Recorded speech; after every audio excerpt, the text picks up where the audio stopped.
Hey, good morning, everyone. Good evening. Good to see everyone. Thanks for joining my live. This is for November 9th in America, November 10th in Australia and elsewhere. So thank you very much, everyone, for joining up. Um, Looks like we've got a number of people here, like Rick. Hey, Rick, how are you doing? And Melissa, nice to see you. And everyone else, thanks for joining as well. Okay, so looks like people have already started signing in saying hello. So hello, everyone. If you can, just hit the like button. That lets YouTube know to sort of push this out there and suggest this to people so they can get here on the live. And also, if you have a question, put question so I can see that. And then we can answer as many of these as we can. Okay, first one is from Roman Tuhumada. Thank you very much for the super chat. Hey, Doc, I've got stage 4 DSRCT cancer. I'm very sorry to hear that. I've been doing carnivore for 200 days and feel amazing. Was wondering what your thoughts on marijuana were and their anti-cancer properties. Love your work, Doc. That's something I don't know too much about, honestly. I've certainly heard in passing that it can have anti-cancer effects. I don't know what they are. I don't know exactly what cancers they would help with. Unfortunately, it's just not something I really know as all that much about. But if it's helping you in some way and it's helping you deal with it and it's helping you with the medications and the chemo and things like that, then I think that's a benefit in and of itself, is that it's helping you deal with the situation. And so, that's sort of a decision that you can make. And if it is something that you feel is helping you, then that's a positive. And so, having a bit more relief, that can relieve stress, that can help you cope with the situation that you're in, and that can make things a lot easier. And if you're not as stressed out, if you're not as bogged down with the treatment and the therapy, then you're going to have a better time of this. And I do think that when people sort of get too weary of the treatment and they really just can't fight anymore, that's when they start to go downhill. And so if this helps you not do that, then I think that's a bonus. I don't know specifically of the anti-cancer effects that it has, however, so I can't really speak to that. But I'm glad that you are on carnivore. I do think that is helpful. Practicing the ketogenic metabolic therapy as prescribed by, or as set out by Professor Seafried, and getting your GKI, or glucose ketone index, just down as low as possible, under 2, under 1 if possible, with a combination of carnivore and fasting, I think is probably going to help you quite a lot anyway. And it's great that you're feeling better, because that's another added bonus from the carnivore diet. So good luck with that. I hope everything goes well. Okay. All right. So next question is from Damian Williams. Thank you for the super chat. Good morning. You're an inspiration. Well, thank you very much. That's very kind of you. Trying your advice to avoid hamstring pulls while sprinting. Thank you. Question.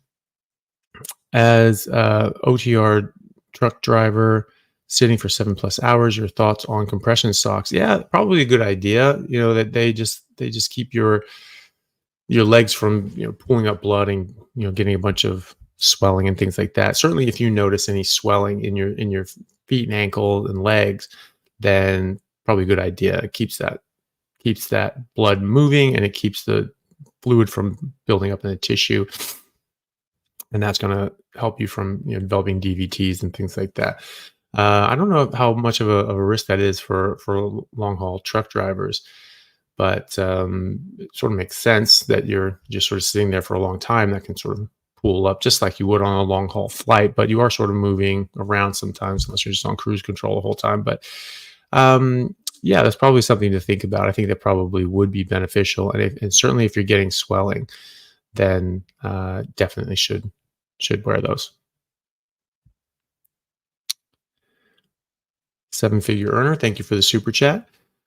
21 male, started carnivore a couple days ago. As is it normal to feel aggressive on carnivore? And can you touch on the thyroid on and the carnivore diet? Normally, people don't feel very aggressive. Most people actually chill out, and they call it carnivore zen, and they just feel very, very relaxed and very, very mellow. So, there could be other things going on. Obviously, when you're transitioning into anything new, it can be a bit, you know, unnerving or stressful, or um, affect you in different ways, and it could just be out of a break from your normal routine. Also, in the first few days, if you're leaving behind a lot of other things like sugar or caffeine or other sorts of things that we treat as food but are really drugs, you're going to withdraw from them, and that can make you cranky. So that's probably more to do with like a withdrawal phenomenon rather than the carnivore itself. So once you get through that in this sort of next week or two, that should calm down, and you should be much more mellow as well. So that's the norm, is that people chill out. Just like when people are quitting cigarettes, they get really on edge. So that's more likely to be what's happening. I wouldn't say it's the actual diet itself; it's just the lack of other things you're sort of withdrawing from. The thyroid can be affected by many, many different things, but a lot of them are metabolic. And when you correct your food and your diet with a carnivore diet, then you improve your metabolism in a lot of ways, and your metabolic health improves. And so I see a lot of people with thyroid issues, which are very underdiagnosed. I see a lot of people that have thyroid issues and go on a carnivore diet, and that improves dramatically. And so that's something that is very common, but obviously there are different causes of thyroid issues. So some people will say that being in ketosis long term will damage the thyroid. I've never seen that, and a lot of the data actually points to the opposite of that. And there are studies with people in ketosis or on ketogenic diets at least for 2 years, and they find no problems with their thyroid. They find no problems with their cortisol. They find no problems really with anything. In fact, they found improvements, a lot of improvements. And that's just with ketogenic diets. That's not even like full-blown carnivore diet. But being in ketosis anyway, or for a large portion of that time, they don't find problems.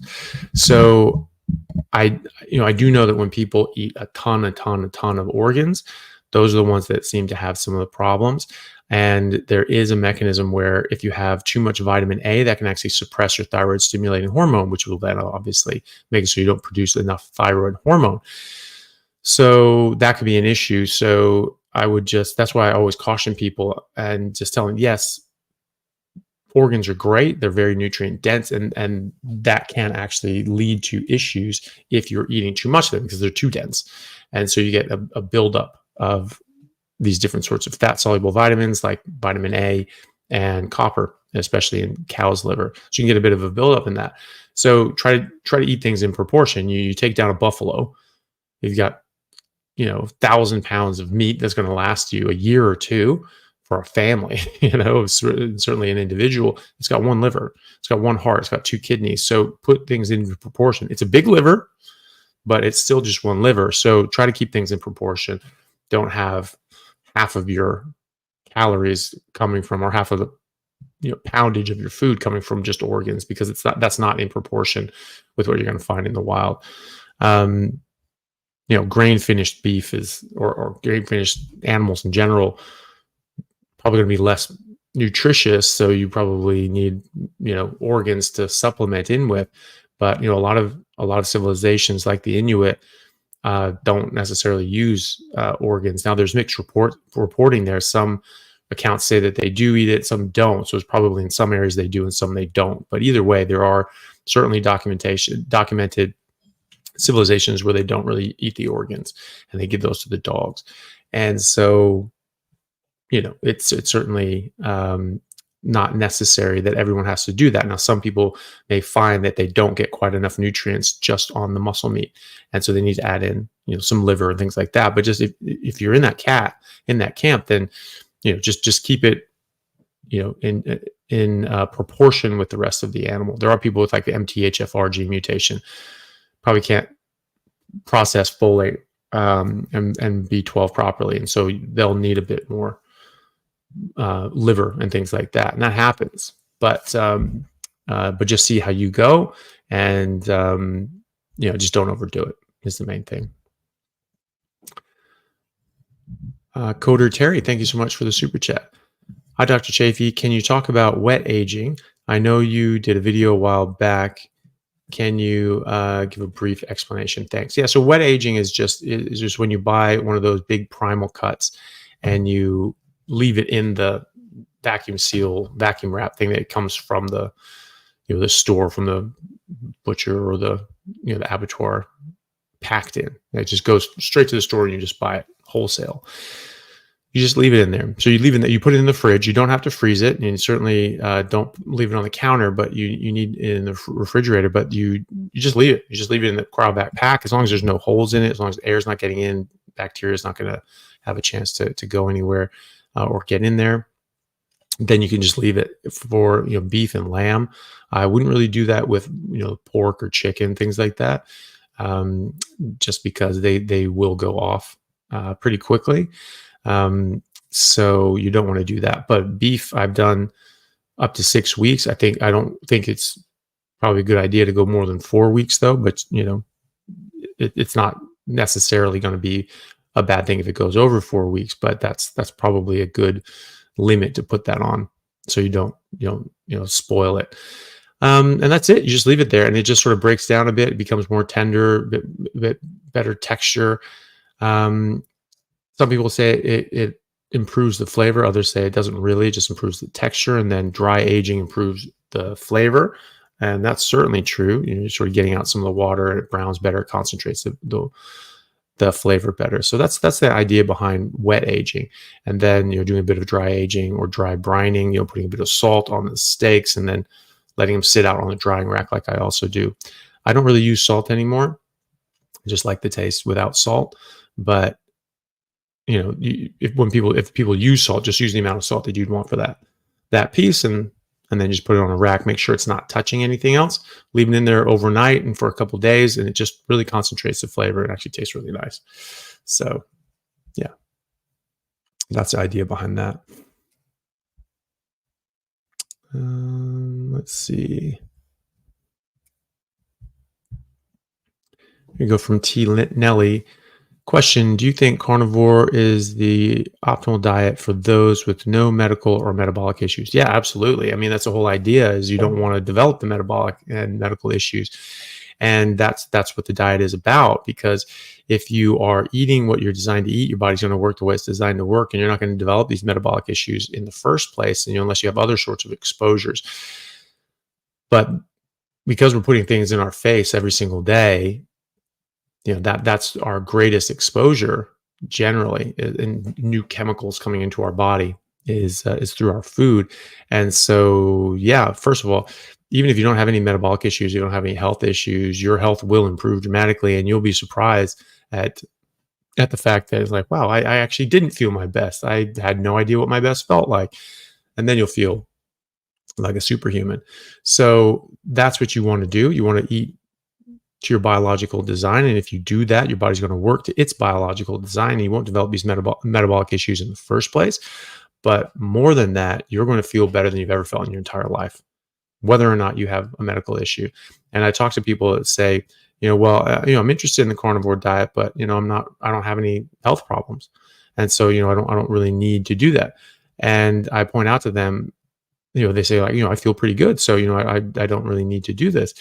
And I point out to them that you actually have no idea what good feels like, because you've never tried going on without it. If you do, you'll see that you haven't felt your best. And in fact, your whole life you felt like crap. And that's what I said to myself when I was 38 and came back to this and realized that's what I was doing for those 5 years, that I felt like a superhuman. And I never could figure out how to get back to that. And then at 38, all of a sudden, 2 weeks into a carnivore diet, I felt like that again. And I realized that I've felt like crap my entire life, except for those 5 years. And I was very upset because I was robbed my birthright. I should have been feeling that amazing all the time. And my body should have developed better, taller, stronger, smarter, bigger brain, all these sorts of things that we sort of all been robbed from, because we all didn't have the proper nutrition as we were developing as a fetus and an infant, and then as a child and teenager. So we've all been robbed from that. And so you will be surprised how good you feel and how upset that you'll be that you haven't been doing this the whole time. But they say the best time to plant a tree was 50 years ago, and the second best time is right now. So I would just get on it and see how you go, and you'll feel better than you ever have. So next question is from Debbie Goad.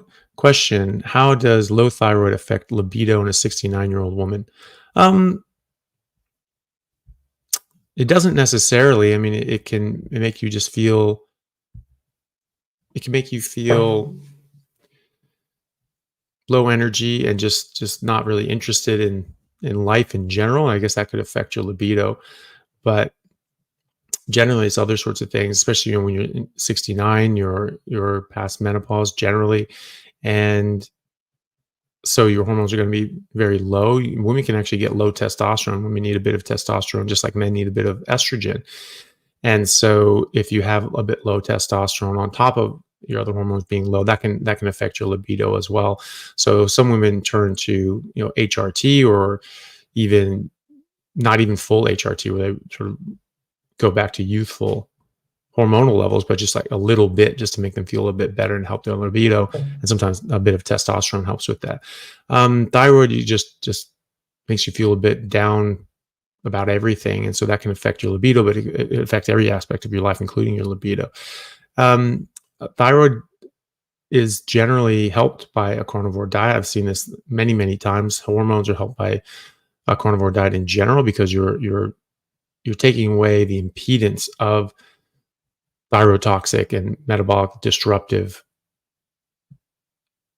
substances that you're putting in your body, including carbohydrates, which raise insulin, block leptin, and screw with a lot of your other hormones, which is really harmful. So I would expect that to get better. I would expect your thyroid to get better. I would expect your libido to get better. A lot of people do find their libido improves when they go on a carnivore diet, and it's going to be for a number of reasons. And they just have more energy. They have more, interest in life, and interest in other people, and that obviously can track into libido. But most people will find that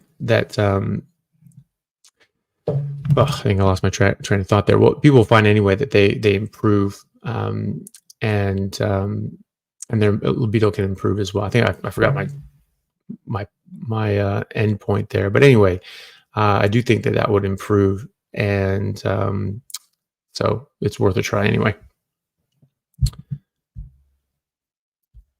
7-figure earner, thank you again for the super chat. So he's saying aggressive as in high libido, high energy, etc. I see.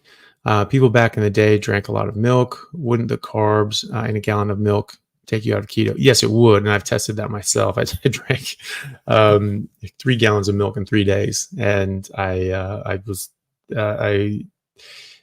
insulin ended up going way up because of that. Well, not way up, but it became higher than it was. It wasn't like elevated for like the test sample and everything like that, but it was higher than my normal resting insulin. And that was just from 3 days of a lot of milk. And I certainly noticed that, where I drank milk, and it tasted amazing, obviously, because it does.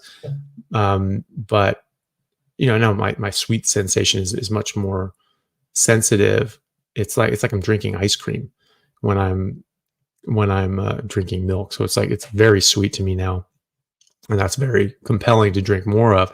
But more than that, you drink a couple of glasses of like raw milk, tastes great, you feel good for a while, and then you get reactive hypoglycemia because it's taking you out of ketosis. Your insulin is high, and now you're not producing ketones, and your blood sugar drops, and you feel a bit tired and off, and you want to go drink some more milk again, and you just keep doing that. So I did that for like 3 days, and then I just tested my bloods, because that was sort of an experiment I wanted to run, and my insulin was up, and that was pretty much it. Everything else was still fine, but I definitely didn't feel my best. I definitely didn't have consistent energy throughout the day. I kept having this flagging energy, like you would have had previously in life, where you're constantly eating and you're constantly feeling like crap. And so that definitely happened with that. So aggressive and high libido, high energy. So that's great. I mean, yeah, that is normal. People do generally increase their libido and their energy levels, and that just keeps improving because you're running on proper energy. You're mobilizing your energy. You're mobilizing fat. You're mobilizing ketones. Mobilizing and making new blood sugar and glycogen. So you have tons of energy all the time. Your libido goes up because you've stopped impeding it with the different things that you're eating, and men generally improve their testosterone. And women fix the balance of their testosterone and estrogen, and generally improve their estrogen progesterone balance. And when women are eating carbohydrates, they can actually get too much testosterone and too little estrogen, so that balances as well, which obviously improves their health and their hormonal health, and would improve their libido as well. So yeah, that's very common.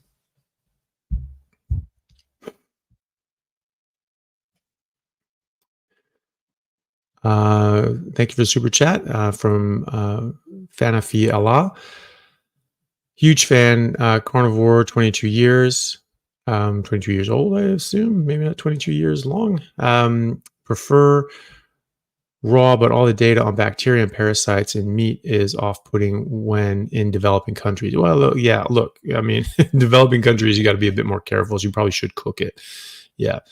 Kindly offer clear advice on when and where it is safe to eat raw meat and the true dangers to consider. Yeah. So in developing countries, you have no idea where that stuff is coming from. You have no idea the quality control. You have no idea if that meat has parasites. You assume that they do. And you have no idea if those people washed their hands in the last month, let alone before they handled your food. And so you assume that they haven't. And so you certainly want to cook the outside, because you don't want to trust anybody's food handling. And so you want to cook the bacteria off on the outside. Depending on what it is and what you think of it, you could get it well done, or you could let it be rare in the middle, but that runs a risk of having parasites. So if I was in a developing country, I would be cooking meat well done. I would not be eating it raw, unless you knew the source and you trusted it.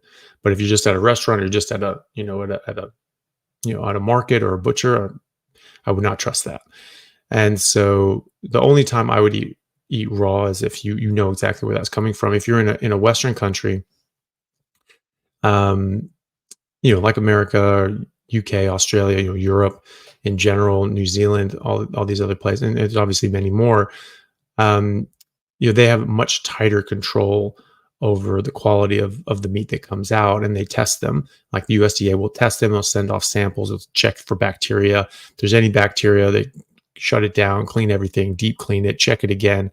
If there's anything, they'd shut it down again and do it again before they're ever able to start processing meat. And they have to they do a deep clean for 2 hours, like every 6 hours. So it's like 8-hour cycles. And they then take samples from that meat. They send it off to the lab. And they try to culture it, see if there's any bacteria or parasites. If they find anything, they recall the whole batch. And so that's very rare that happens, but it happens. And so great, it comes back, done. And so that you can more trust is in places like Western countries that have a lot more quality control.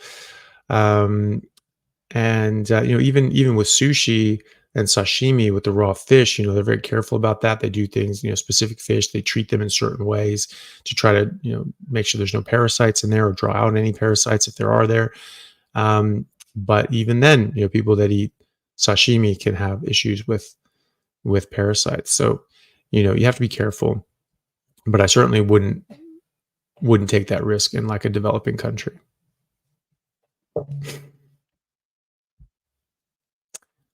So thank you for the super chat, Cafe FX. You have shredded me for the summer. Awesome. That's good to hear. Yeah, I mean, you can get very lean and very, very muscular very quickly on a carnivore diet, and you maintain it. And so, if you're working out, like I've never put on muscle faster and leaned out quicker than when on a carnivore diet, and especially when able to work out. So yeah, that's great. Good timing for the summer. Fatty carnivore, Carnivore. Thank you for the super chat.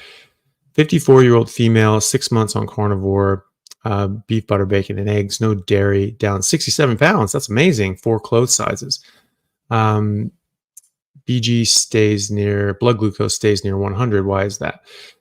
Especially after all this time, I feel great otherwise. Well, it depends. It depends on where you were at before. And, if you were a diabetic before, are you still taking medications? How much medications are you taking? If you are taking medication for diabetes, you should take enough to keep you in a normal range. Near 100 is under 100, but near 100 is still in the normal range. And so that's okay. It also depends on when you're checking it. It can go up and down depending on the time of day. Obviously, you have like a dawn effect where your cortisol is up in the morning, and that's going to be higher than it will the rest of the day. You will get a bit of a insulin response, and you could get a blood sugar response when you eat a lot of protein, which is fine. That's normal. And so that could be part of it as well. So you can take it at multiple times during the day. Obviously, if you're stressing out about it and you're worrying about it, you're going to increase your cortisol and you're going to increase your blood sugar. So I would just take it easy. If you were on diabetes medication, I would continue to take it until your blood sugar is normal on its own.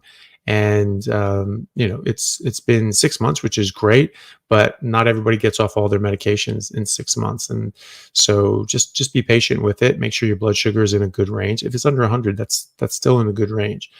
And so I wouldn't be too worried about that. But if you do take diabetes medications, or you have in the past, it might be that you still just need to be on a bit more of it, or it could be that the timing of the day or your stress levels are affecting that as well. But you've lost 67 pounds in 6 months. That's amazing. And, so I wouldn't be too worried about it, because obviously your body's doing very good things. And the most important thing is that you're healthy and thriving.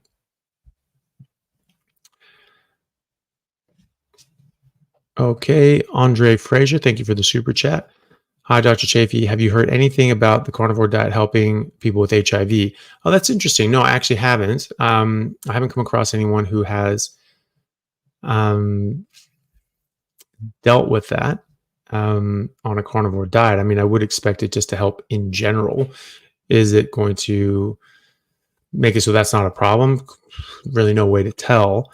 But it's just going to help your health in general. It can help your immune system in general. It would be interesting to see how that affected people with HIV. I mean, there's pretty good treatments for that now. I mean, most people have a pretty much normal life expectancy now, even with HIV, due to the treatments that they're on, or possibly due to not giving them the treatments that they used to be on in the 80s, which were probably killing them, like massive amounts of AZT, which was absolutely just criminal, the amount that they gave people. And were not, I don't know everything about it, but when you're giving people chemotherapy agent, I mean, this chemotherapy kills people, and you're giving people chemotherapy every day at high doses long term. What do you expect is going to happen? Like, you're going to destroy their immune system, and they're going to die. It's pretty much it. So, a lot of people think that a lot of the improvements in life expectancy and survival for people with HIV is that they've stopped giving them all that AZT, and they've gone to other sorts of methods. So, but yeah, I mean, any situation you're in, any medical condition you're suffering from, are going to improve, because you're going to improve, your body's going to improve, you're going to optimize your health. And so you're going to optimize your situation with any unfortunate circumstance, such as HIV. But that would be interesting. I haven't spoken to anybody who has had HIV to see how that has affected them, but I would be interested in finding out if you know anybody who has had that and tried it.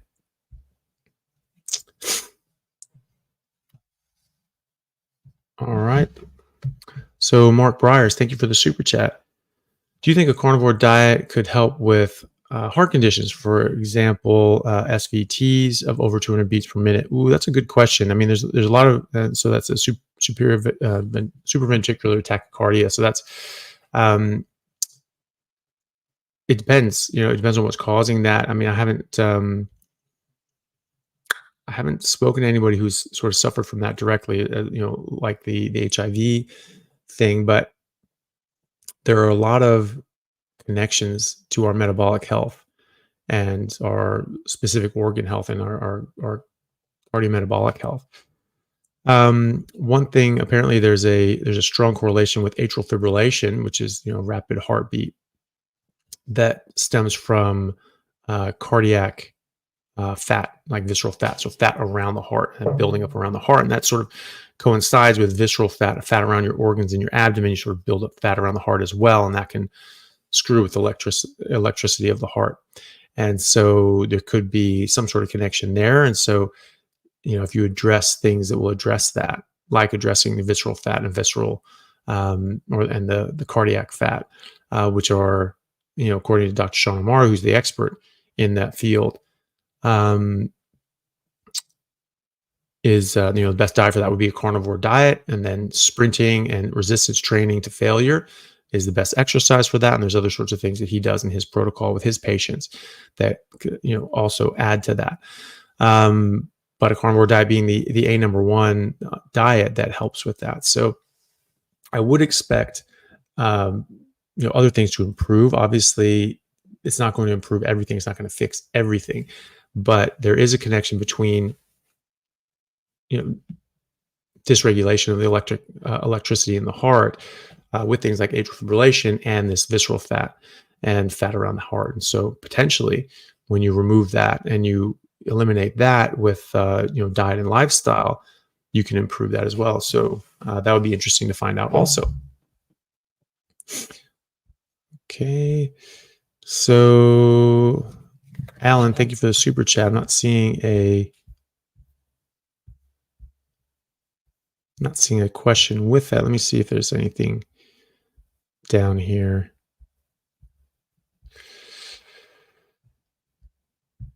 So another one from Alan. Dr. Chaffee, please get a job at Stanford Hospital. Well, that would be nice. I don't live in the U.S., but obviously, Stanford's a great institution, and that would be more than happy to work there at some point if the opportunity ever arose. And I'd even get to potentially meet, one of my heroes, Dr. Thomas Sowell, who's over at Stanford as well. And that guy's just an absolute hero. And it'd be great. I would love to get Thomas Sowell on the carnivore diet and help him with that, because I just want that guy to live forever and be as healthy as possible, because I just, selfishly, I want him in the world using that big ass brain of his to, crunch through these major problems that we have. And there's no one better. There's no one better than him. So I don't know. Anybody has any connections with Thomas Sowell? Let me know. I would love to talk to him. I mean, that would just be, like just getting to meet your heroes. I would absolutely love to talk to him. I don't even know. I mean, I'd love to have him on the podcast and talk to him. I don't know what, I couldn't relate it to diet. It would be completely about him. It would be something different, but the guy's amazing. And so if anyone has connections, please, God, let me know. I would love to talk to him. I would love to try to get him on a carnivore diet and get him and keep him around for, another 40, 50 years. That'd be great.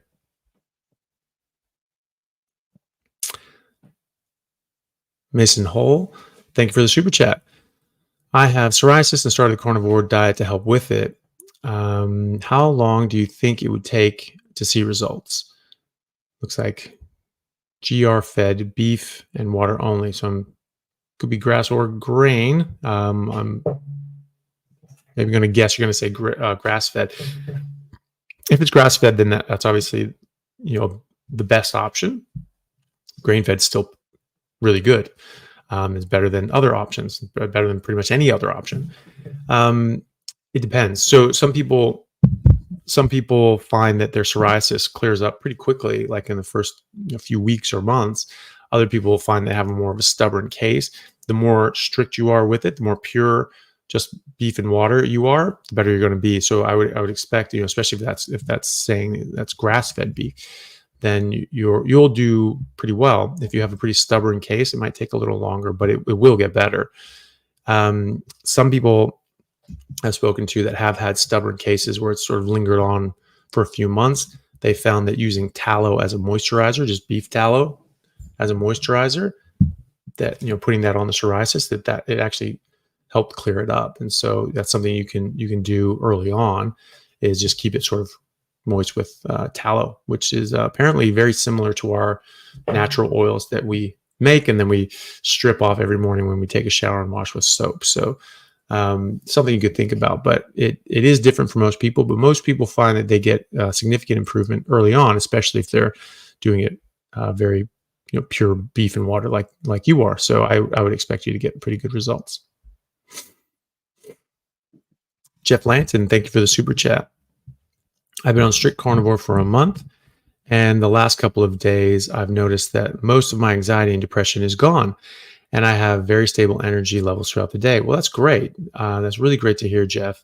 I'm very glad to hear that. That is something that we're seeing more of, and we're seeing in clinical studies with people such as Professor Chris Palmer, Dr. Georgia Eade, who are doing great work in the mental health field, especially when it comes to metabolic health and diet as it relates to those. And so a lot of people are finding this, and it's really great because the sort of an epidemic of mental health issues and depression and anxiety it's just getting worse and worse. And I think that's directly caused by our situation and manipulations that we have in social media and things like that are trying to mess with your head. And then you have on top of that, our metabolic health isn't very good, and we're eating very poor diets that don't belong in a human diet at all. These things just don't belong there, and we're getting really disrupted from that. And so when people go back to eating in a natural biological way, they get better, which is great. And so I'm very glad to hear that. I'm very glad to hear that you're doing better, and it'll just keep getting better, because your mitochondria keep on improving as the months go on. And your metabolic health will keep improving as months go on. So it'll just keep getting better and better and better. So I'm glad that you're already getting good results. You're going to keep getting better results. So just keep with it, because that's great. And McKeever, thank you for the super chat. Thanks for the awesome help you provide. What is the ideal range for healthy blood glucose? After going strict carnivore, my blood glucose finally fell into the 80s. Then as low as 71, my insulin is 3.4. I think that's fine. I think that's a perfect range. Your insulin is right there in a fantastic range. There are different camps on what I've heard people say of as an ideal insulin range. It can be anything from 2 to 6 to 6 to 9, or 4 to 7. But in that range, that sort of lowish range, but you still have it. Obviously, you do need insulin. It's a very important hormone, and you need sort of little fluctuations in it, which you will get from eating a big bolus of protein. Not as big as a carbohydrate spike, but that's not an issue, really. So, I think those are fantastic. Being in the low 70s, fine, and your insulin is right. I mean, I think that's my insulin level. So. And I've been doing this for 6 years, and so that seems to be where my body sort of stabilized, at with my insulin. So, yeah, no, I think that's actually excellent numbers, and yeah. So, and as long as you're feeling good, that's the main thing. Deborah, thank you very much for the super chat. She says, "Thanks for reaching out to help Bill Knott. You are awesome." Oh well, thank you. I appreciate that. Yeah, Bill. If people don't know, he's a guy up in Alaska who Carrie Mann from Homestead How, who I've done a number of things with. He's a really nice guy. He's found that the carnivore has just really literally changed his life, changed his family's life, and just turned their health around in such major and profound ways that he's just like, okay, everyone needs to know about this. And so he's really pushing this out there to people and doing the carnivore documentary, which I think is fantastic. And Bill Knott is a gentleman up in Alaska who unfortunately has been stuck in his house for a number of years because he's been very very overweight and not able to travel and go around anywhere or really go outside. So he's been, I think he was around 700 pounds, around there. And so he wanted to do carnivore, and he wanted to, just sort of get his life back. So Carrie helped him out with that, and he started going on a carnivore diet. They were going to chronicle it and document it, and he started a YouTube channel in order to do that. It's already been very popular. Obviously, it's people are interested in that sort of thing, and he's already lost like nearly 200 pounds in the last couple of months. So he's doing really, really well. And but he was having some issues, and I'd seen a couple of his sort of things, but sort of didn't watch like the whole video, and then just this last week, I just randomly said like, okay, well, maybe I'll watch like a whole one through. And I just watched it, and he was talking about, how he was doing and everything like that. But then he was saying that he was actually having some neurological issues and some numbness and weakness in his legs.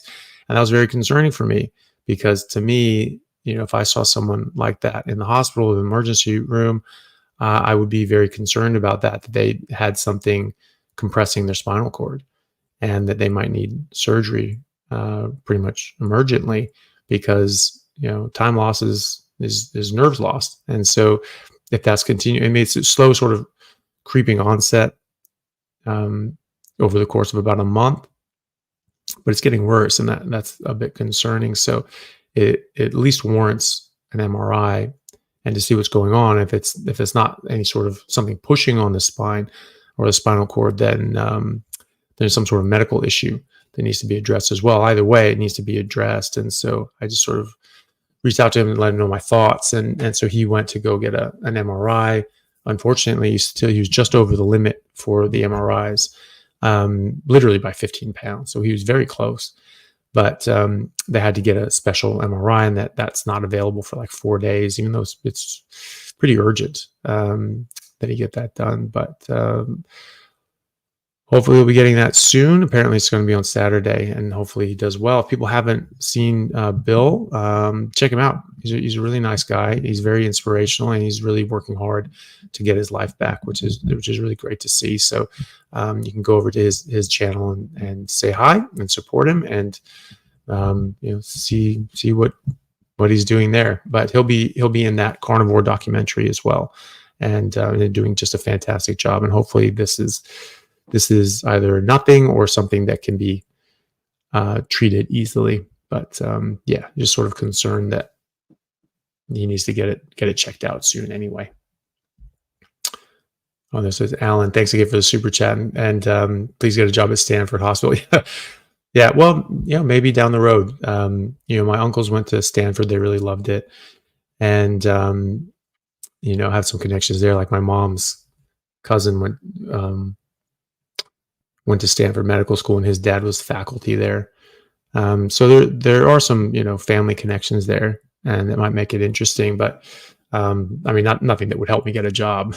So it's way too distant. But but obviously just heard good things and good reports about people that have gone there and worked there. So yeah, that would be great. But we'll see where life takes me. At Mom, thank you very much for the super chat.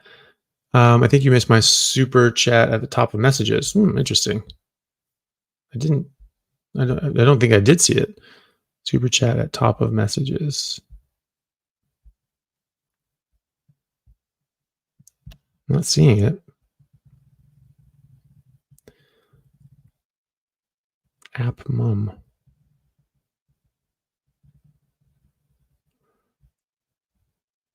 I'm actually not seeing it. Let me check over here.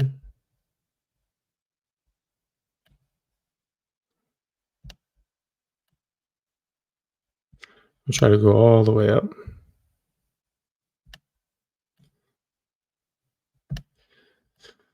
Which is not very easy to do.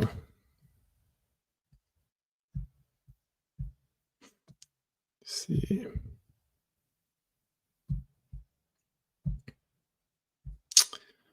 Very strange. I'm not seeing your super chat there, at Mom. Unfortunately.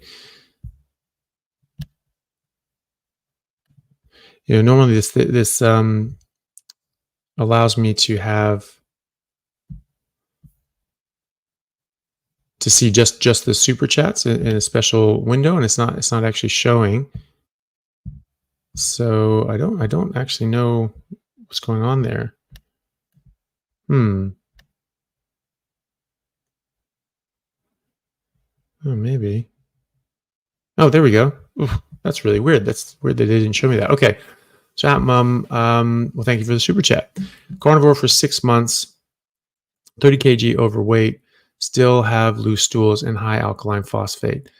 54-year-old female, would love to lose weight, but love this way of eating. So yeah, look, some people do find it difficult to lose weight. I think there's hormonal reasons for that. Generally, have very high leptin. If you get your leptin checked, I would bet that that's high, and it can be very difficult until that leptin comes down, but it does come down. And so I would expect that to be actually significantly reduced from where it was at this point, especially after 6 months, if you're really not having any carbs or sugar or artificial sweeteners.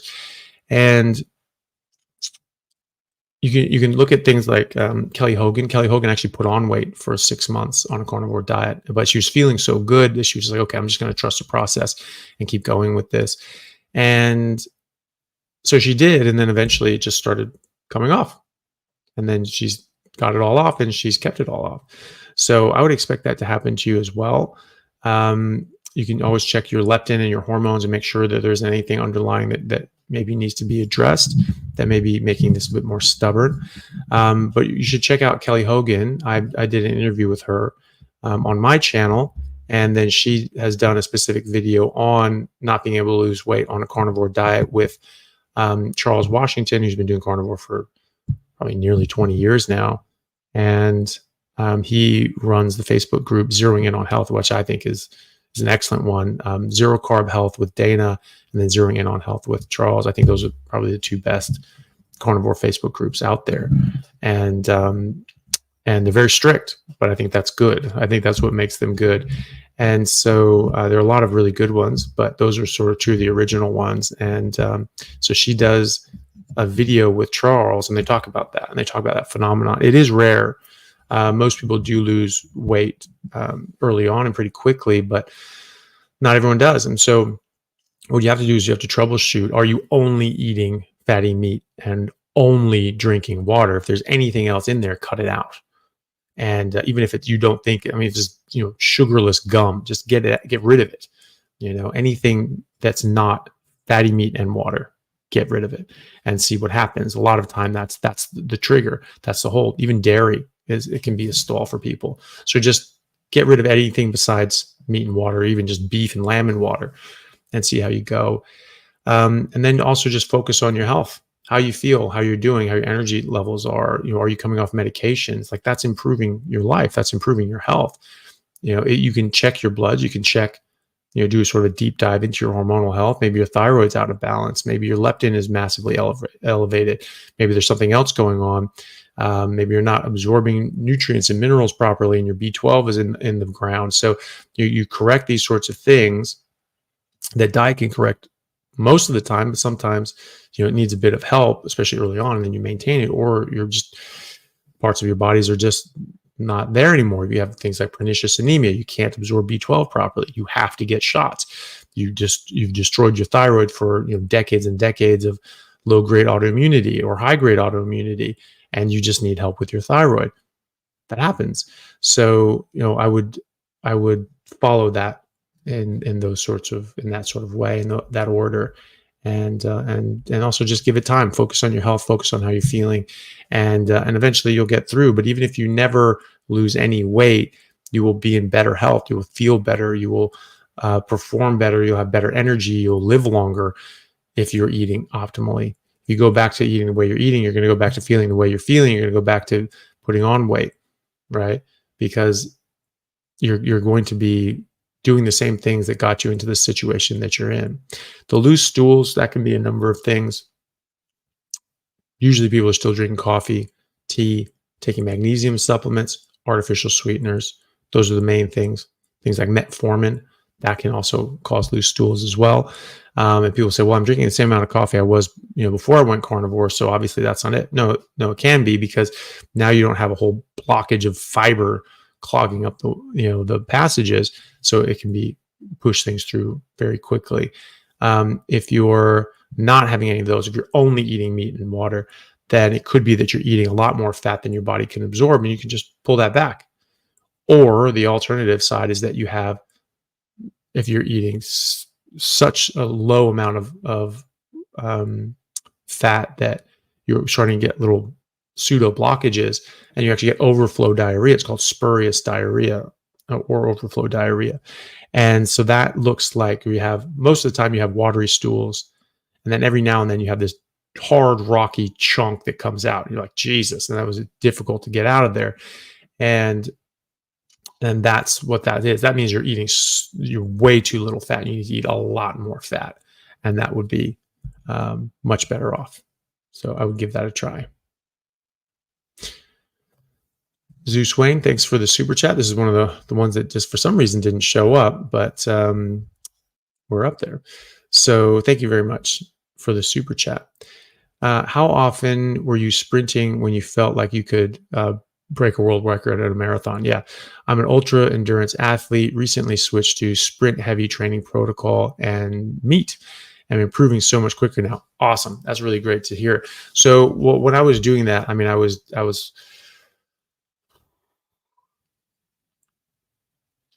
mean, our main trainings were like Tuesday, Thursdays. I would have sort of trainings every day with the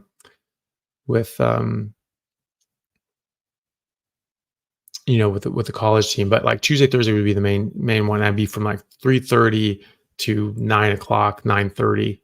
I was just sprinting the whole time, with practice, and everything I did was as hard as I could go.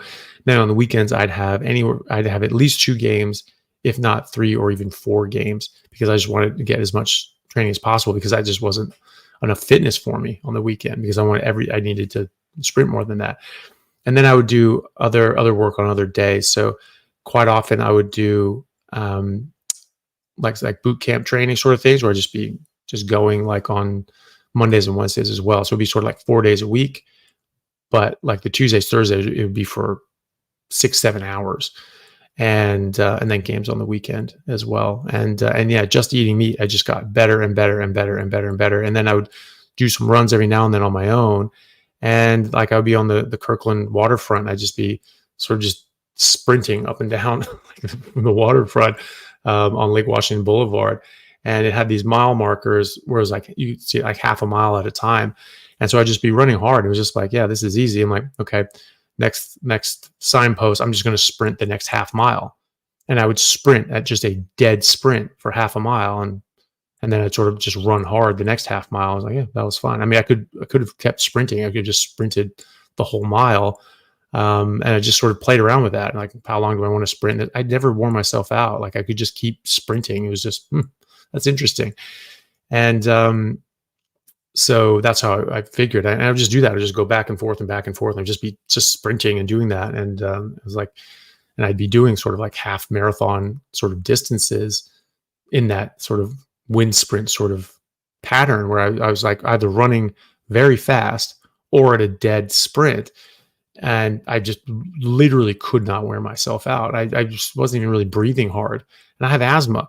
As soon as I get rid of the initial sort of asthma attack and let it rest, take an inhaler, you just go forever. And so, yeah, so that's awesome. You should definitely do that. I mean, training as a sprinting protocol. I mean, you're just going to get better and better and better, and you can be just at a dead sprint. And that would be great, just to see you go over and just sprint a marathon, just floor it, and see how you did. You break a world record. You gotta give me a shout out on the podium. All right. So that's the deal. Okay.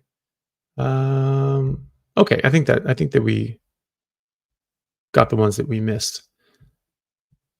Okay. Let me see. Great. Okay.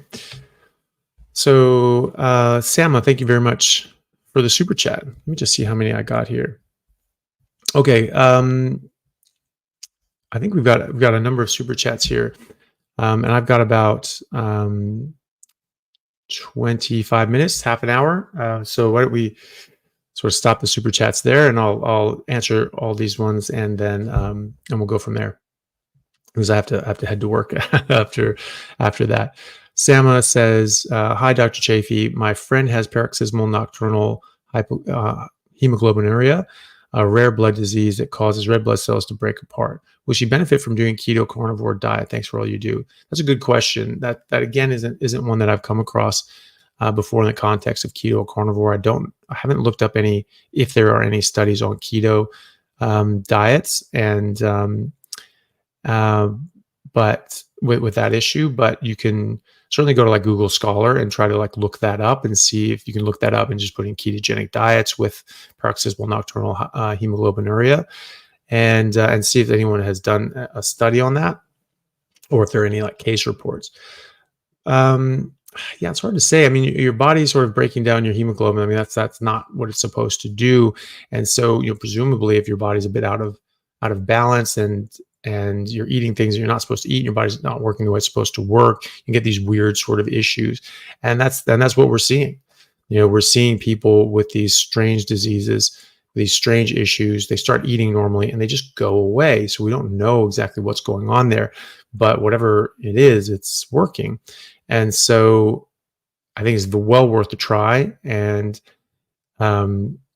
obviously, they're going to improve their health dramatically in so many other ways anyway, that even if it doesn't help with that issue, I mean, their lives are going to be better off in any case. And that's sort of my philosophy with any of these issues is we don't necessarily have data on these things. And sometimes we don't even have anecdotal evidence or observational evidence on it, but we know that it does help in so many other ways, that's just a cold hard fact, that either way it's going to help them, either way it's going to improve them, either way it's going to make their lives better. And because we don't have data yet, we don't know that it won't. It's not like someone's done a study and say, yeah, that doesn't help with that. Okay, that's something else. When people are with Huntington's disease go on this and it starts improving it, I just leave nothing out as a potential. It's like, well, if that can be helped, then anything can be helped potentially. So I would certainly try it and see how you go. And if it does help, please do let me know, because obviously it's good to gather all these personal experiences from people and get more and more. Actually, going back to what I was talking about before in zero carb health and zeroing in on health Facebook groups, the great thing about those things is they've been around for 15, 20 years. And so people have been doing carnivore called zero carb previously and really improving their health. So you can go into a search function there and just go and search, and you can search for paroxysmal nocturnal hemoglobinuria, and you can say, look that up, and you'll find threads. And I guarantee you'll find threads, because every question under the sun has been asked on those things, because it's been going on for 20 years. And so people have come there and asked their questions. And if it's for some reason you can't find a thread on that, then then I would just go and ask the group and say, hey, has anyone dealt with this? Have they found that it improves? And I think you'll find at least some people who have had experience in it. So I would check that out. That's a very good resource. And for anybody that's interested about does it help with certain things? Carrie L, thank you so much for the super chat. Have you heard of anything that would help with recovery from encephalitis? So encephalitis is a terrible, terrible disease. It's it's an infection of the brain tissue itself. So meningitis is just an infection of the sacking around the brain. Encephalitis is the brain. So I mean, that's like the worst infection that you can get, really. So it often causes very severe damage and can cause permanent damage and death if it's not treated in time or successfully. So the body can recover from a lot of things. Obviously, you can have permanent damage, and you can have damage done that doesn't recover.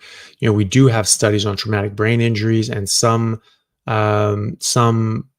data on stroke injuries and recovery from stroke injuries. But we do have studies on traumatic brain injuries with ketogenic diets. And why is that? Why is that going to help it? Well, it's going to be a number of things. One, you're eliminating out a lot of things that are going to be neurotoxic and impede your brain's ability to function normally and heal itself normally. You're also going to be increasing fat, animal proteins, and things like that, which are going to be used to rebuild the structures of your brain. You're going to go into a state of ketosis where your ketones are going to go up. Your ketones could cross the blood-brain barrier, reconstitute into fatty acids, and are used as a physical structure to rebuild your brain after an injury, trauma, or infection potentially. So I would expect that keto carnivore diets would help any neurological recovery from any sort of damage, such as a TBI, traumatic brain injury, or a stroke, or even an infection, because this is damage and repair, and your body's got to got to have the building blocks and the proper metabolic state to repair things properly. And so I would expect that to be of benefit. I can't tell you how much recovery he'll have, or if he'll even have any, or that man or woman will have any recovery from encephalitis. But there is definitely data out there on other forms of injuries to the brain that can heal and repair better on a ketogenic diet, keto carnivore diet. I would say a ketogenic carnivore diet being the best example of that, because you're also eliminating out other things that are harmful to your body as well, besides just carbohydrates, besides getting into the proper metabolic state that you should be in and letting your body work normally. So hopefully that helps them. Unfortunately, there is such thing as damage done. Your body can't recover from all injuries. But I've seen some pretty amazing things, and people get a lot more benefit than they would have otherwise. So I think it's definitely worth it. Dave Winhammer, thank you very much for the super chat. I'm not seeing a question there, but I'll keep an eye out for one. Tim W, thank you for the super chat. I have MOG, an immune mediated disorder. It causes optic neuritis. On steroids for 7 months, still testing positive, had a little relapse of optic nerve. Doctor is recommending IVIG. Want to try carnivore. Is there anything meat I shouldn't eat? With any sort of autoimmune issue or sort of immune mediated issue, I would just be very, very strict. Red meat and water. That's going to be the best thing for you. The monogastrics, like pork and chicken, even fish, when they're farmed and they're intensively fed and given a bunch of things that they're not designed to eat, their bodies aren't going to work the way they're designed to work. They're not going to have the nutrients that they're designed to have. They're not going to be able to filter out the toxins that they're supposed to that you don't want. And also their linoleic acid levels will be way too high. They won't have the omega-3s to omega-6s. They'll have way too much omega-6s. And so for all of those reasons, you just want to stick with just red meat and water. And I think you probably would get a benefit. I have yet to see, autoimmune issues that don't improve on a red meat and water diet. And I've certainly seen people with optic neuritis improve and not have to go on steroids and not have to go on IVIG. I think is well worth a try. I would just be very, very pure, very strict red meat and water. Get everything out of your system besides that. So no coffee, no tea, no sweeteners, no workout drinks, no protein shakes, nothing like that. Just fatty red meat and water, and that's it. And hopefully that does the trick. And let me know how that goes. Mike T, thank you for the super chat. He says, I have read that the higher the temperature meat is cooked to, the lower its nutrient content. For this reason, is it wise to avoid brisket and beef ribs, things cooked up to 190, 200 degrees Fahrenheit? Is raw beef ideal? Depends, because we've been yes. Look, if you're cooking this stuff, it does denature some of the proteins and the enzymes, and you lose those. Does that mean that you are missing something essential that you really can't do without? Not necessarily. A lot of people cook meat all the way. They do very, very well. Cats don't do very well with cooked meat, so they need the raw meat. But we're a little different to cats because we've been cooking meat for at least 800,000 years. And so that's 500,000 years, 500,000 years before Homo sapiens ever walked the earth, right? So that's a long time. And it's at least 800,000 years. Some people think it's 1.5 million years to 2 million years that we've been had control over fire and we're cooking meat. So if that's the case, then we've adapted to cooked meat. So whatever happens to cooking meat, it's probably fine at this point since we've been doing it for so long.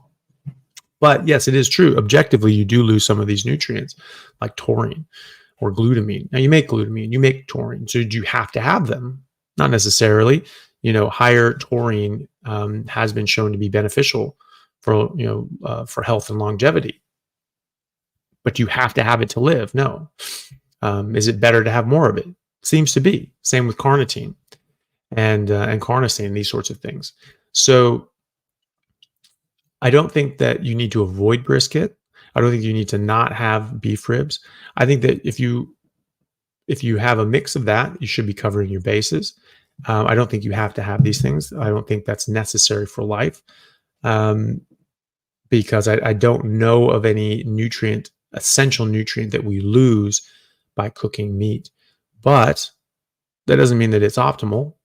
Raw meat will have more nutrients and more nutrients that aren't denatured. But cooking meat actually opens up and makes you lose some nutrients, but you actually make other nutrients more bioavailable. So there's a bit of a trade-off there. But I personally just think just eat what tastes good to you, and listen to your body. For me, I just gravitate more and more towards more and more rare meat and just sort of searing the outside and basically having it raw on the inside. That's my preference at the moment for certain cuts anyway. But I still like brisket and I still like ribs, and but I just don't have them all the time. But so my main meal would be less cooked meat. But I don't think that you have to avoid those things. No. Hey, Watson, thanks for the super chat. Thoughts on stevia or stevia in green tea? Yeah, I would avoid it. So my hard rule for myself and what I think is optimal is no plants or fungus, no sugar or any sweeteners, nothing artificial. Now we'll go for sauces, seasonings, and drinks as well. So tea, coffee, those are plants. So I wouldn't do that. Honey comes from bees. That's an animal, but it's sugar. So I would avoid that. Stevia is a sweetener and it's from a plant. So I would doubly avoid that. We get suckered into these ad campaigns. They say, "Oh, stevia, it's good. It's no carbs. It's so great. It's a random chemical that we've never had in our body. So why would we want to put it in there now? If you haven't been adapting to something, if you haven't been biologically, fit for being exposed to this sort of thing, it's not something that you want to do necessarily. You're rolling the dice. Now, there's nothing in meat that's harmful. A zebra can eat meat and be fine. Actually, it's very bioavailable, so they're going to be fine. But a plant, you don't know what these things do.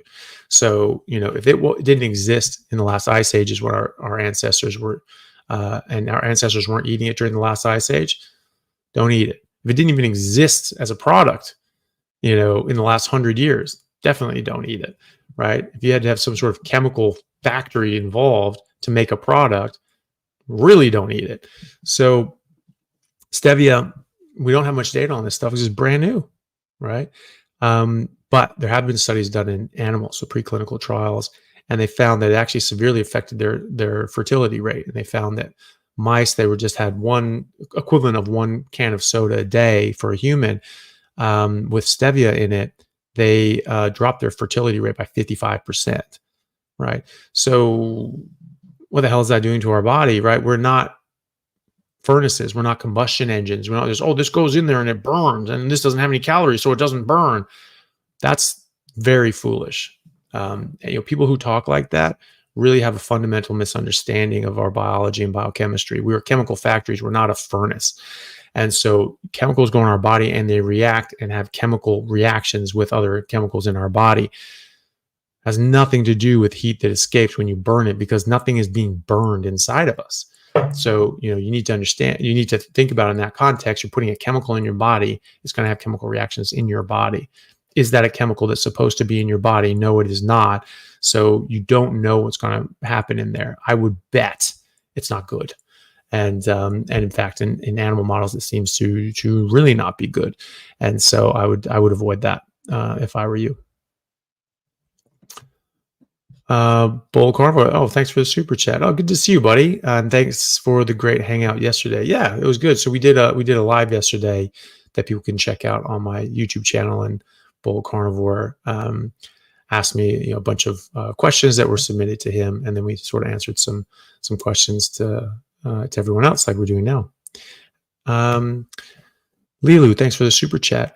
I suffer from neck and head pain from concussion 4 years ago. Want to try carnivore, but react to it like from other trigger foods like dairy, sweets, fruits. Every time I eat it, I'm in a lot of pain. Well, I'm really sorry to hear that.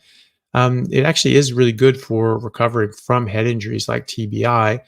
Obviously, the earlier you get on it, closer to the injury, the better and able it is to help you recover. But I still think there's definitely room for improvement, even 4 years down the road. I mean, I've seen people recover from strokes 30 years down the road, which is just wild. So again, I just don't discount anything at this point. I just wait and see how it goes. But just try eating the meat that you can. If you have different meats that are okay, that you can tolerate, just ease into it slowly. Just try different meats. The main thing about carnivore diet is you're just not eating the other things.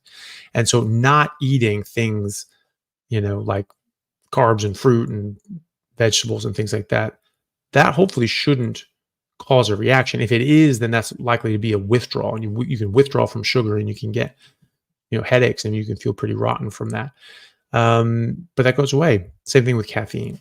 And so sometimes it can be a withdrawal mechanism because not eating something that you're not supposed to eat anyway shouldn't cause pain unless it's a withdrawal. So just try eating the meat that doesn't give you a problem, that you can tolerate, that feels good to you, and just really work on avoiding the other things, especially the carbohydrates and sugars and things like that, because that's going to be the best thing to do to get more recovery. And then eventually you can sort of work your way down to just getting meat only. And I would hope that would help your situation. And I hope it does. Oh, it was very sweet. So is my little El Marie said hello. So hello.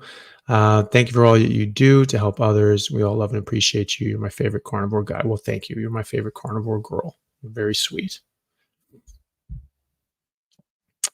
And fatty carnivore, thanks for the super chat. Also, guys, I really can't do many more questions, so please don't do any more super chats, because I might have to not be able to answer them. But if that happens, I'll try to answer them in the comments later on. But please don't do it, because I really do need to go in sort of 5-10 minutes. Never diagnosed with diabetes. Recently, A1C 5.7, and got a glucose meter. Morning 99 to 114, fasting 90 to 108, 1 hour after meals, 92 to 104. A lot of grief lately. Taking iodine for Hashimoto's. Keep having 2 to lower thyroid meds since going carnivore. Well, that's great that you're lowering your thyroid meds. That's exactly what we like to see, is that Hashimoto's improving.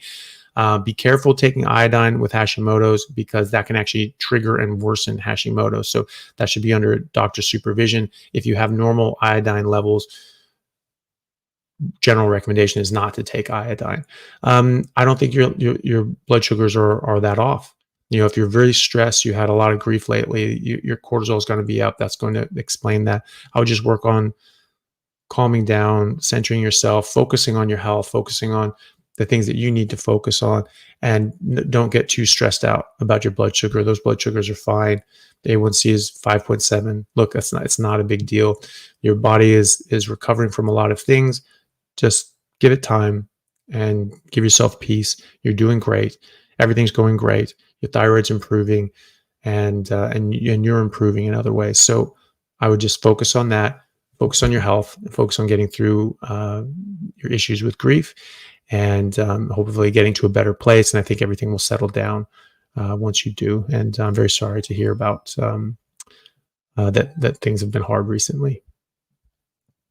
Ooh, Jay Park, thank you for the super chat. Not seeing a question. I'll keep an eye out for it, but yeah, it's really a shame when that happens, because sometimes I don't see the questions down in the chat. So I'll do my best.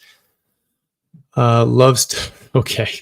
Thank you for the super chat. Don't think I can say that name out loud, but almost 1 year keto, 95% carnivore, lost 70 pounds, quit drinking, quit smoking, 41 years old, 6 foot, 215 pounds with 30-inch waist. Blood pressure. So first of all, fantastic job. That's absolutely excellent. Quitting smoking, quitting drinking on top of everything is just amazing. You've lost 70 pounds. So that's fantastic. So really well done with that.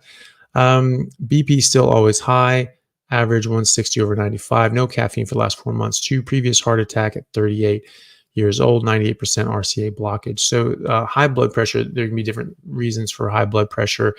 Keto carnivore diets can help them. A lot of times it has to do with insulin resistance and high insulin levels, and that's going to improve dramatically doing what you're doing. And after a year, you would expect your insulin levels to be pretty low and the insulin resistance to have corrected. So there might be something else. So there are, and especially at 41, that's pretty young to be having blood pressure issues that aren't really controllable. So I would talk to your doctor. Generally, you have to do a number of investigations for heart blood pressure that's really not correcting.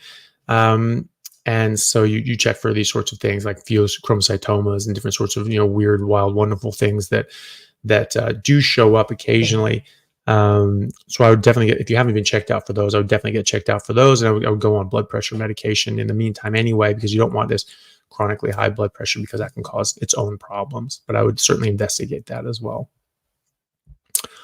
Here we go from Jay Park. Thank you for the super chat again. What are your thoughts on raw dairy aside from the appetite issue? Raw dairy seems to have a lot of health benefits. Making raw milk yogurt at home seems to help my energy and chronic allergies. Yeah, well, look, it has a ton of benefits and nutrients. And if you're coming from a nutrient deprived state, or you're sort of eating a nutrient deprived diet, adding in raw milk is going to help and do wonders. Weston Price found that, the places that had nutritional deficiencies, you could correct most of them by giving them raw milk. So it is definitely very good and very healthy in that regard. It has a lot of nutrients. The carbs, I think, are a problem. It has enough carbohydrates, has enough lactose, it can cause a problem. So I would be mindful of that. Making raw yogurt is different, because you're fermenting it, you're putting bacteria in that, and it's going to eat the carbohydrates, or should anyway. So a lot of these things will not really have any lactose left, because the bacteria will eat it all. So that's different. And if you find that helps you, then great. I would go for that. I wouldn't really do unfermented dairy though, or things that had lactose in it, because obviously cheese is generally okay. And if you respond well to that, then that's great. Generally, if you are going to eat yogurt with the bacteria in it, eat it, put it on meat, chew it together, swallow it in the same bite. That helps get that bacteria down into your gut and helps your microbiome as well. So if you're going to have the dairy in that you have it in that way, and that can help you further with your microbiome. And yeah, good luck. If that makes you feel good, then go for it. That's the idea. Vibe 714, thanks for the super chat. Suggestions on getting the willpower to avoid carbs and sugar. Yeah, so quite often these can be from hunger, this can be from addiction to sugar, because it is addictive. And so it generally is about 2 weeks. So there is a light at the end of the tunnel. It's just about 2 weeks. And sometimes it's your brain telling you that you're hungry, you should eat something. So eat meat, eat fatty meat. It's very satiating. If you eat until it stops tasting good, often you have no interest in the sugar. Like, that's something there, but no, I'm not doing that, because you're very satisfied, you're very satiated. So if you're getting cravings, if you're getting carb cravings, sugar cravings, maybe think, am I hungry? Try eating meat. You want to eat enough meat. As Dr. Sean Baker said once, people say, how much should I eat? And he said, eat enough that you don't get cravings. And I think that's pretty good, especially in the first 2 weeks. Generally, if you're eating until meat stops tasting good, that's where you'll be. So you have to relearn your hunger signals. You have to relearn how much your body wants. I think a good measure of that is by taste. If it tastes good, your body wants it.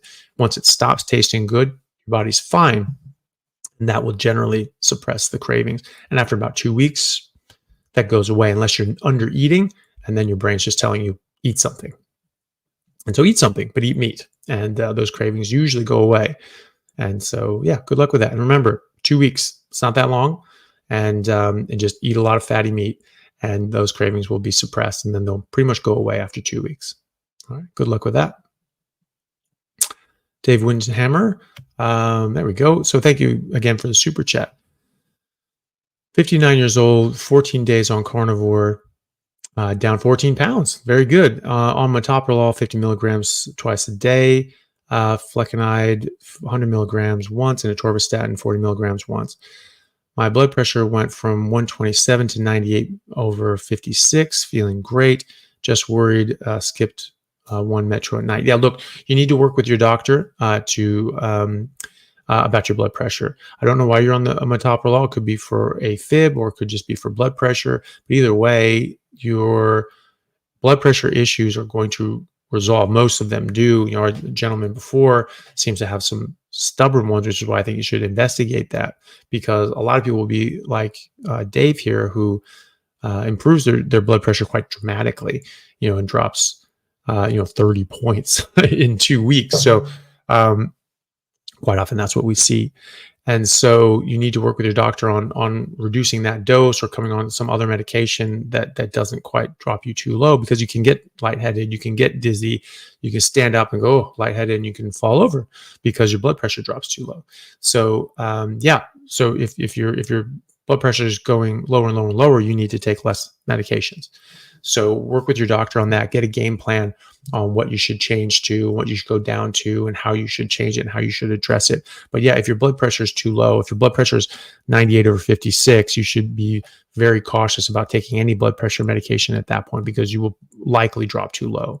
So be very careful with that. But yeah, most people will come off their blood pressure medication. Metoprolol is prescribed for other things besides blood pressure as well. So there may be something else that your doctor needs you on that for, and so they need to figure out what they can put you on that's not going to drop your blood pressure too low. So I would get in to see them soon, and yes, don't take too much medication that you're going to cause an accident. Adele eats to live. Very good. Good advice. I missed your super chat as well. Damn it. Where the hell was that? Let me see.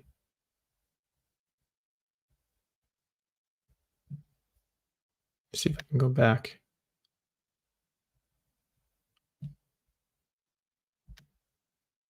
Where are all these things? I don't know why these things didn't show up. From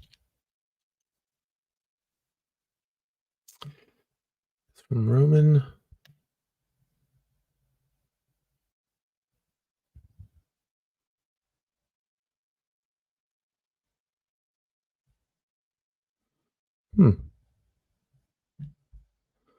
I'm not seeing it. Where is it?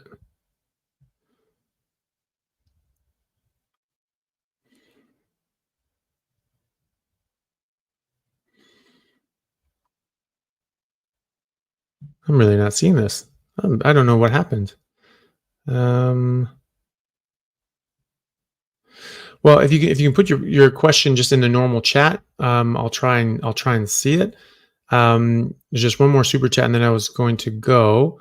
But if you put your message up now, so I can see it now, I'll try to get to it, because I'm just not seeing it in the super chats. That's really weird. Yeah, I just don't see it at all. Deletes. I'm really not seeing it.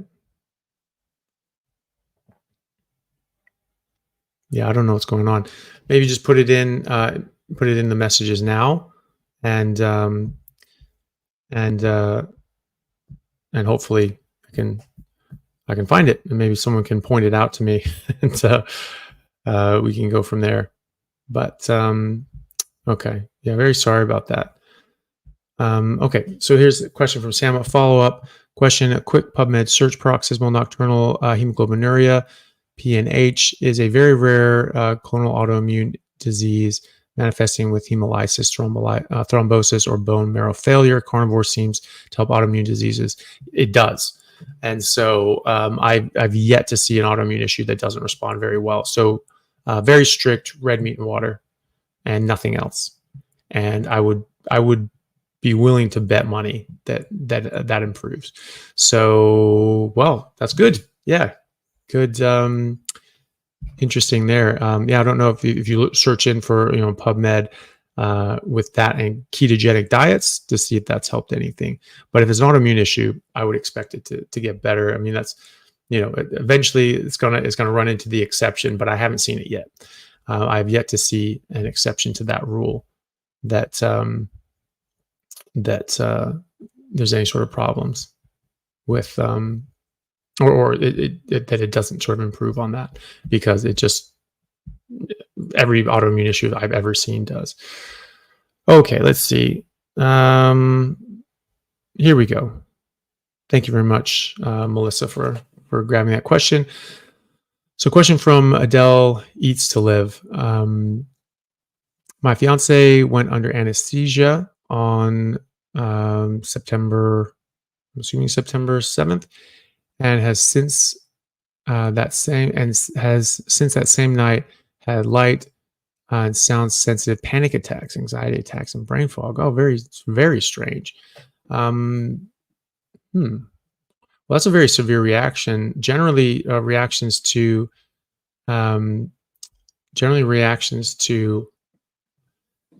anesthesia usually wears off. It usually doesn't persist for months. That's very strange. MRI, EEG, and CT scan normal, and all labs normal. That is very strange. Presumably, this is being investigated by their doctors, but I haven't really heard of that. Obviously, correcting diet and things like that is something that can just help in general. It does help with anxiety, but that's not something that's really common enough to know what to do about it, or if it can, what can really help with it. But I'm very sorry to hear that, because that's very troubling. It could be that this sort of triggered something that was underlying, and then you just try to optimize his health as much as possible, and hopefully that helps. And they said they don't. Okay, yeah. So they said they basically said it's psychological, and so see a psychiatrist, and the neurologist didn't want anything to do with it. Look, that happens. If they can't find an organic problem, they can say, look, we don't know. This seems to be some sort of psychological issue. And that doesn't mean that it's all in his head and then he's making it up. It means it's a mental health issue as opposed to a neurological issue. But all these mental health issues like anxiety and depression, schizophrenia, OCD, bipolar, ADHD, even autism are helped by ketogenic carnivore diets. So definitely worth the effort to see if that can rebalance and reboot his system and get him back on track. And that's what I would try. And the psych diagnosed him with post-operative neurocognitive disorder. I don't even know what that is. So obviously that's something sort of in their bailiwick. I don't know what their treatment for that is. If it's just sort of the normal treatments for anxiety and depression, which are generally similar pharmacologically, but I would definitely try the dietary methods and fix his metabolism, and hopefully that can sort things out, because obviously the doctors don't have any other solutions. So you might as well try this one. It'll help him in other ways as well, and it helps a lot of people with anxiety. And so if it's triggered by this, it's still happening. We don't know what it is, but you can have some damage to the mitochondria or the neural connectivity and some sort of functionality in the brain that optimal diet can help. So hopefully that works and that helps with him. We certainly have a lot of clinical data showing that anxiety, depression, other mental health issues can improve, and generally do improve, with keto carnivore diet. So I would definitely give that a shot.